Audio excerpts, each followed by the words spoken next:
Most people think of a table saw as this massive, intimidating piece of machinery that takes up half the garage.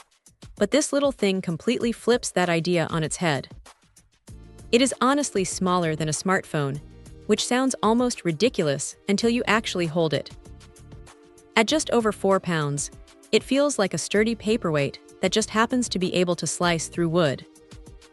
It is clearly designed for the model maker or the person who spends their weekends crafting tiny dioramas rather than building full-sized furniture. What stands out right away is the power supply. Instead of just a simple on-off switch, there is a 7-speed adapter that lets you dial in the voltage. It is a clever touch because it means you can slow the blade down for delicate materials like thin acrylic or balsa wood, or crank it up to the full 24 volts when you need a bit more bite for something slightly tougher.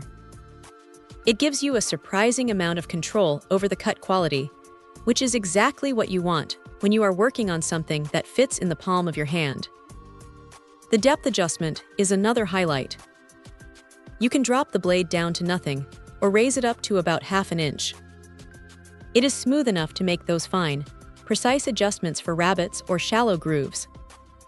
The laser-engraved scale on the deck is actually readable, which is a relief because so many of these miniature tools have markings that fade away after a week of use.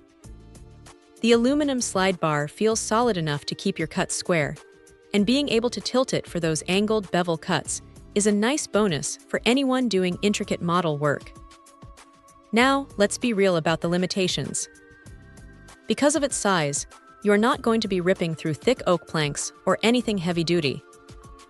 It is a precision tool for light hobby work, and if you try to force it through something too dense, it will let you know it is struggling.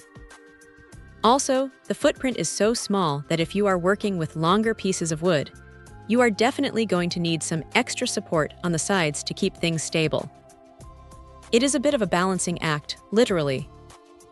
It is not going to replace a full-sized shop saw, but for the specific niche of miniature crafts, PCB cutting, or just trimming down some popsicle sticks for a project, it is surprisingly capable.